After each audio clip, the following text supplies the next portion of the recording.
नमस्कार, मैं हूं संदीप। स्वागत है आपका इस खास पेशकश में। काले धन का भूत चर्चाओं से निकलकर आखिरकार आकार लेने ही लगा, लेकिन ये क्या? लंबे सस्पेंस के बाद जो भी नाम सामने आए उनके बारे में यही कहा जा रहा है कि खोदा पहाड़ निकली चुईया। वाकई सामने आए नामों में कोई भी ऐसा नाम नहीं था जिनके बारे में पूर्वानुमान लगाए जा रहे थे। फिर स्विस बैंक्स में इन खातेदारों के नाम के साथ जमा राशि का उल्लेख भी नहीं किया जाना आलोचना का एक कारण बन गया है। इसी मुद्दे पर आज हम करेंगे बात काले धन वाले।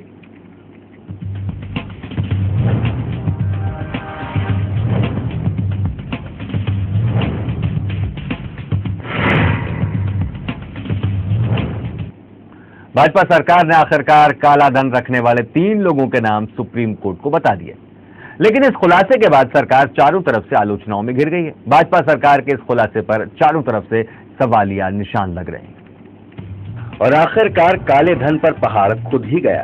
पर यह क्या? लाखों करोड़ों अरबों के इस काले धन के पहाड़ को खोदा गया और निकला क्या? चूहा। राम जेठमलानी की माने तो बात तो यही है। लंबी जद्दोजहद के बाद आखिरकार भाजपा सरकार ने काला धन रखने वाले उन 8 कारोबारियों के नाम बता ही दिए। जी हां, 8 लोग, सिर्फ 8 लोग। भाजपा की माने तो ये वही लोग हैं जिनके पास काला धन है। सोमवार को सरकार ने विदेशी बैंकों में काला धन जमा करने वाले जिन 3 लोगों के नाम सुप्रीम कोर्ट को बताए, उनमें 3 भारतीयों के नाम बड़े खास हैं।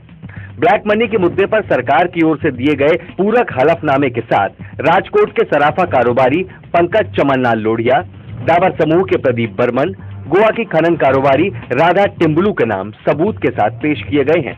भाजपा सरकार का कहना है कि इन तीनों के खिलाफ पर्याप्त साक्ष्य मिले हैं और जांच भी चल रही है, इसलिए इनके नाम सर्वोच्च अदालत को बताए गए हैं। तो वहीं दूसरी तरफ काले धन कुबेरों में नाम आने के बाद तीनों कारोबारियों ने इसे सिरे से नकार दिया है।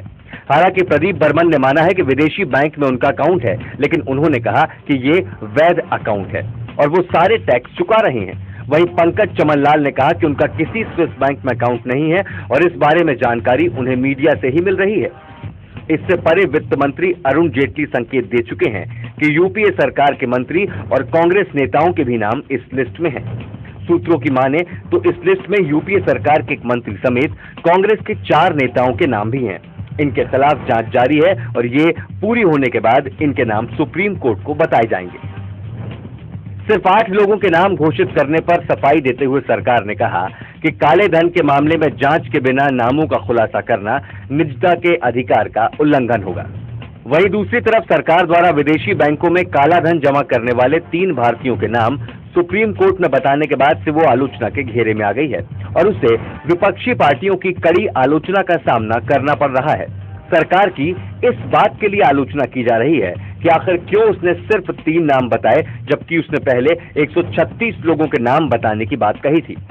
बीजेपी के पूर्व नेता और प्रसिद्ध वकील राम जेठमलानी ने सरकार को आड़े हाथों लेते हुए कहा कि भाजपा ने जिस तरह चुनाव के दौरान काले धन को मुद्दा बनाया था, उसके बाद इन नामों के खुलासे से लगता है कि सरकार ने खोदा पहाड़ निकली चूहिया। सभी नाम ना बताने की क्या वजह है, ये तो वित्त मंत्री अरुण जेटली ही बता सकते हैं। दूसरी तरफ कांग्रेस महासचिव दिग्विजय सिंह ने भी मोदी पर पलटवार करते हुए कहा कि अगर सरकार में हिम्मत है तो वो सारे नाम बताए। अगर उसके पास काला धन रखने वाले कांग्रेसियों के नाम हैं तो उन्हें बताए, वरना कांग्रेस के खिलाफ प्रचार करना बंद करे।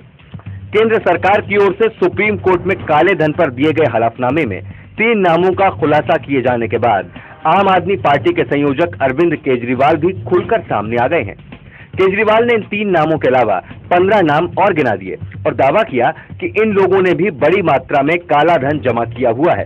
केजरीवाल ने जिन 15 नामों का खुलासा किया है उनमें मुकेश अंबानी, अनिल अंबानी, कोकिलाबेन अंबानी, नरेश गोयल, संदीप टंडन और अनु टंडन का नाम शामिल है।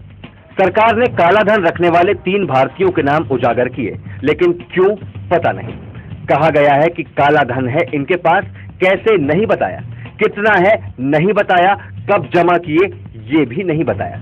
सवाल कई हैं, लेकिन जवाब कौन देगा ये भी नहीं पता। भारतीय तय ही नहीं कर पा रहे कि 800 नामों में से 3 ही क्यों, बाकी कब। दरअसल सरकारें कोई भी आए काले धन को आंकड़ों में उलझाना चाहती हैं। अगर नई सरकार इनके नाम ही उजागर कर दे तो मान लीजिएगा कि वोट काम आया, वरना समझ लीजिएगा कि गंगाधर ही शक्तिमान है।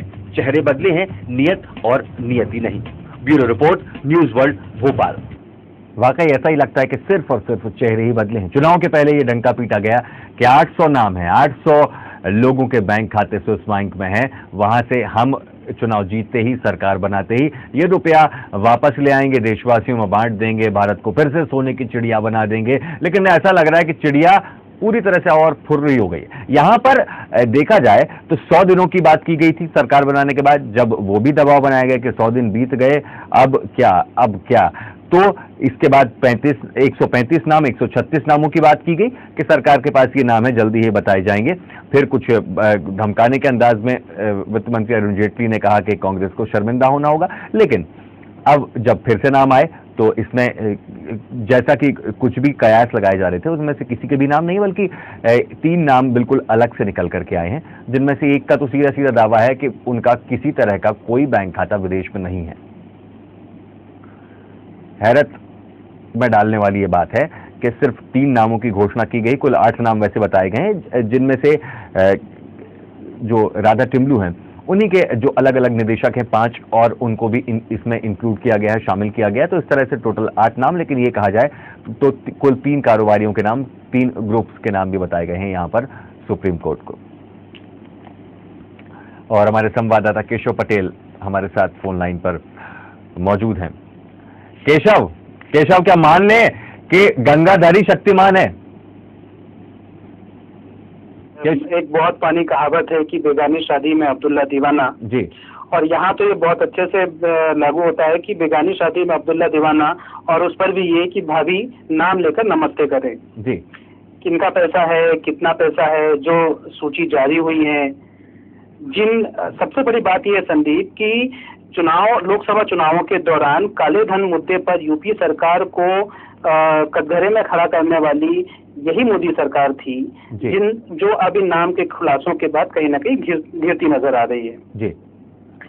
हम पिछले 2 दिनों का जो ये कार्यक्रम है उसमें हमने देखा कि किस तरह से राम जेठमलानी, जो कि बीजेपी के ही नेता रहे हैं पूर्व, उन्होंने खुद सरकार पे हमला बोला है कि खोदा पहाड़ और निकली चुहिया जी। और इस मामले पर उन्होंने वित्त मंत्री अरुण जेटली और प्रधानमंत्री नरेंद्र मोदी को चिट्ठी भी लिखी थी। ये चूंकि बीजेपी के नेता हैं, तो ये इस बात को साबित कर रहे हैं कहीं ना कहीं सरकार का इस तरह का एजेंडा लोगों को रास नहीं आ रहा है जी। एक और बीजेपी नेता है सुब्रमण्यम स्वामी, उन्होंने भी कहा था कि विदेशी बैंकों के तमाम खाताधारियों के नामों का ऐलान करने में सरकार को कानूनी अड़चन नहीं आनी चाहिए, क्योंकि ये जो नाम थे, स्वामी का कहना था कि ये जो 2 नाम थे ये जर्मनी और फ्रांस सरकारों से मिले थे। तो इसमें फिर सरकार को बाधा किस बात की है? नाम अगर उनके सामने है तो उन्हें नाम सबके सामने लाने चाहिए, सबके सामने बताने चाहिए। केशव, अभी एक जानकारी और भी आई है आज शाम को कि सुप्रीम कोर्ट ने सरकार को फटकार लगाई है कि जब आपके पास यदि 136 नाम है तो सिर्फ 103 नाम आप सार्वजनिक क्यों कर रहे हैं। सुप्रीम कोर्ट ने वो कॉपी मांगी है और सरकार अब का स्टैंड शायद ये है कि वो जल्दी ही वो पूरे नाम भी दे देगी पूरी प्रक्रिया के बाद। तो ये प्रक्रिया क्या है और ये नाम किस तरह के, जिस तरह के नामों के कुछ कयास लगाए जा रहे थे अब तक तो सामने नहीं आए, क्या जो अगली सूची आएगी उसमें वो नाम होंगे? देखिए संदीप, जिस तरह से शुरुआत से ही कहते जा रहे थे कि इनके ही जो बीजेपी सरकार को लोकसभा में सपोर्ट करने वाले रामदेव बाबा ही थे जिन्होंने कहा था कि उनके पास 55,000 के करीब नाम है ना। और अब सरकार जब और सबसे बड़ी बात यह है कि मोदी सरकार, बीजेपी ने ही कांग्रेस को इस काले धन के मुद्दे पर एक मुद्दा बनाकर लोकसभा चुनाव में जीत हासिल की है। ये सबसे बड़ा मुद्दा था उनके पास कि हम जैसी सरकार बनती है हम सरकार पे आते हैं, बहुमत लेकर आते हैं, हम ये काला धन वापस लेके आएंगे और देशवासियों में बांट देंगे और अमूमन हर देशवासी लखपति हो जाएगा। पर सवाल ये है कि अब सरकार आपकी है, स्थिर सरकार है, आपके पास ऐसी कोई भी कानूनी अड़चन नहीं है, क्योंकि जिस तरह से स्विट्जरलैंड से बात कर रहे हैं, हम बात कर रहे हैं, वहाँ की लिस्ट आ रही है, लोगों की आ रही है और उनको नाम मिल रहे हैं, तो फिर आखिर ये नाम क्यों नहीं साबित कर पा रहे हैं? बिल्कुल। आज रामदेव बाबा कहीं भी नजर नहीं आ रहे हैं इस मामले। कल जब ये 3 नाम को हलफनामे में सुप्रीम कोर्ट में दायर हुए थे, उसके बाद से बाबा का अभी तक कोई भी बड़ा बयान नहीं आया। इवन इनमें से कुछ नाम तो ऐसे हैं जिनको केजरीवाल जी ने जो है वो 2-3 साल पहले अपने कैंपेनिंग के दौरान बता चुके थे। बिल्कुल, उन्होंने तो अभी 15 और लोगों के नाम भी बताए हैं कि ये 15 लोग। और सबसे बड़ी बात संदीप, इस पूरे मामले पर एक नाम राधा टिम्बलो का भी है। कल और आज अरविंद केजरीवाल ने एक ट्वीट करके यह भी आरोप लगाया था कि ये वही राधा टिम्बलो हैं जिन्होंने बीजेपी को 1 करोड़ से ज्यादा का चंदा दिया था। बिल्कुल, ये वही नाम है, इसमें एक नाम ये भी शामिल है। लेकिन इसके बावजूद भी सरकार जिस तरह से कह रही थी कि हम सारे नामों की घोषणा करेंगे, सारे नामों का खुलासा करेंगे, सिर्फ 3 नामों से काम चला रही है, तो कहीं भी लगता नहीं कि सरकार इस और जो साक्ष्य है केशव, वो भी तो यहाँ सरकार ने किसी भी तरह से सार्वजनिक नहीं की। केंद्र सरकार कह रही कि इन तीनों के पास, उनके पास तीनों के नामों का जो खुलासा हुआ है तो उनके खिलाफ पर्याप्त साक्ष्य हैं। जबकि जो पंकज चमनलाल लोढ़िया हैं वो कह रहे हैं कि उनका किसी तरह का कोई स्विस बैंक अकाउंट नहीं है, मीडिया से जानकारी मिली है। तो ये साक्ष्य सार्वजनिक हो जाए तो ये इस बात का भी खुलासा हो जाए कि अकाउंट है या नहीं। हाँ बिल्कुल बिल्कुल संदीप, इन्होंने नाम दे दिए कि ये ब्लैक मनी रखने वाले, कितनी मनी है, कितना पैसा है, किस तरह का पैसा है, ये इन नामों पर इन्होंने अभी तक कोई भी खुलासा नहीं किया है। और सबसे बड़ी बात ये है कि एक्चुअली सबसे ज्यादा जरूरी है कि इस टर्मिनोलॉजी को समझना, काले धन क्या एक्चुअली है क्या। एक्चुअली जहां तक लगता है संदीप कि ये काले धन को जो छुपाने का जो ग्लोबल तंत्र है, इसकी गोपनीयता जो है वो जबरदस्त होती है। गोपनीयता के आधार पे काले धन दूसरे बैंकों में रखा जाता है, जहां से कोई भी जो एक्चुअल पैसे का ऑनर है, जिसका पैसा जमा, उसके अलावा इस चीज को कोई भी नहीं जानता कि कितना पैसा और कितना जमा है। आप यही कारण, मुझे लगता है कि यही एक कारण है कि 3 नामों जो नामों का खुलासा हुआ है उसमें भी इन्होंने कितनी राशि काले धन के रूप में है। बिल्कुल केशव, इस मुद्दे पर हम आपसे फिर जुड़ेंगे, आपसे फिर बात करेंगे। हमारे साथ संतोष मानव हैं, वरिष्ठ पत्रकार, हम फोन लाइन पर अब उनसे बात करने की कोशिश कर रहे हैं। संतोष जी, बहुत बहुत स्वागत आपका न्यूज वर्ल्ड में। जी, ये जो काला धन है, काले धन की जो बात है, वो कितनी सफेद, कितनी सच्चाई, जो नाम साबित किए हैं, जो नाम सार्वजनिक किए हैं, उसमें? नहीं, सच तो है ही, जो अवैध धन कमाते हैं, काला धन कमाते हैं जी, वो तो विदेश में जमा करते ही हैं। जी, इसमें से एक पंकज चमनलाल लोढ़िया जो है वो बिल्कुल गरज कर कह रहे हैं कि उनका कोई भी स्विस बैंक अकाउंट नहीं है। इधर सरकार कह रही कि पूरे साक्ष्य हैं, तो वो साक्ष्य सार्वजनिक क्यों नहीं की, रकम क्यों नहीं बताई? नहीं, जिनका काला धन विदेशों में जमा है वे खुद स्वीकार तो करेंगे, कभी स्वीकार नहीं करेंगे कि मेरा धन जमा है। जी, वो तो एसआईटी का काम है, तो बताए। नहीं, जो दूसरे जो यदि प्रदीप बर्मन की बात करें तो उन्होंने कहा है कि उनका अकाउंट है और वो उसके बिल्कुल टैक्स के कागज चेक किए जा सकते हैं, वो टैक्स पूरी तरह से भर रहे हैं। बर्मन जो है, मिस्टर बर्मन का कहना है कि उनका अकाउंट तब का है जब वो एनआरआई थे। जी, और वो वैध है पूरी तरह। जी, और ये मिस्टर जो है पंकज चमनलाल जी, ये कह रहे हैं कि उनका अकाउंट नहीं है। जी, अब ये तो एसआईटी को बताना है कि अकाउंट है या नहीं है। तो ये पूरी तरह से वही बात है कि एक तो 3 ही नाम बताए गए, आपने 136 नाम उनके पास उपलब्ध हैं, सरकार के पास, उन्होंने कहा, और उसमें से भी 3 नाम सार्वजनिक कर रहे हैं, वो भी आप पर्याप्त साक्ष्य यदि हैं तो वो पेश नहीं कर रहे हैं। तो कहीं ना कहीं सरकार जो आलोचनाओं का शिकार हो रही है, कि आपको नहीं लगता कि ये बिल्कुल ठीक है? हाँ ठीक है, सरकार को पूरे नाम बताने चाहिए, जो भी उनके पास लिस्ट है। आज तो कोर्ट ने कह दिया जी कि आप पूरे नाम हमको दीजिए, हमको देखना है। और अरुण जेटली ने कहा भी कि वो कल पूरी लिस्ट जो है वो सुप्रीम कोर्ट को दे देंगे। जी, तो ये अब जो लिस्ट है वो सुप्रीम कोर्ट को दी जाएगी, वहां से क्या फिर आपको लगता है कि वो पूरी तरह से सार्वजनिक हो पाएगी? क्योंकि बहुत कयास लगाए जा रहे हैं, उसमें काफी बड़े ऐसे नाम हो सकते हैं, दूसरी राजनीतिक पार्टियों के लीडर्स के नाम हो सकते हैं, जिसका कहीं ना कहीं इशारा अरुण जेटली ने किया भी था।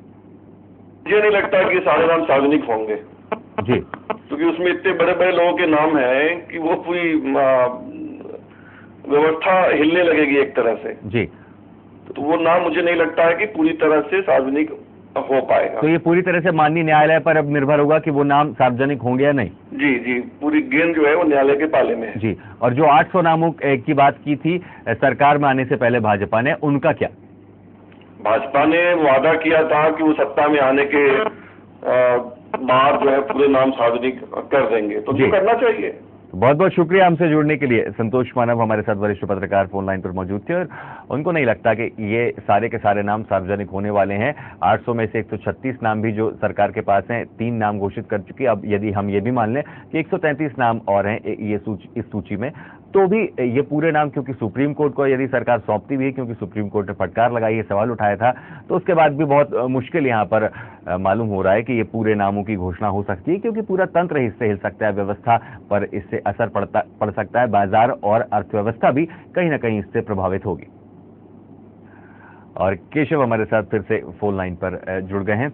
केशव, संतोष मानव जी ने कहा कि 136 नामों की जो सूची पूरी सुप्रीम कोर्ट ने मांगी है, यदि वो पूरी दे भी दी जाती है तो सुप्रीम कोर्ट पर ही अब ये पूरा मामला आकर के निर्भर करेगा कि वो सूची जाहिर करती है जनता के सामने या नहीं। और मुश्किल ही लग रहा है, क्योंकि इससे पूरे व्यवस्था पर, तंत्र पर असर पड़ सकता है। क्या कहेंगे?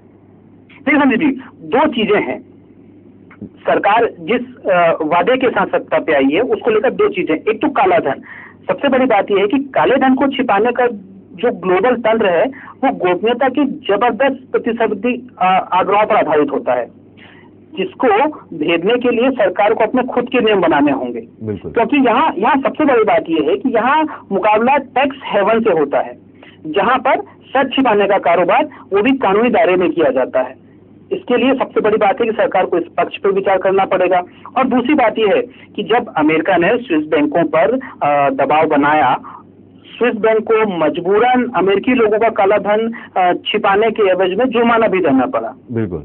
अब अगर भारत या जो भारतीय सरकार है, केंद्र सरकार है, जब इस तरह से पूर्ण बहुमत के साथ सत्ता में आई है, बिल्कुल अपेक्षा करनी चाहिए उस सरकार से कि इसी तरह के नियमों को भी वो लागू करे, वो अपने नियमों में बदलाव करे, अपने संविधान में बदलाव करे और इस तरह जो ब्लैक मनी बाहर जा रही है उस पर कंट्रोल करे। एक यही रास्ता हो सकता है।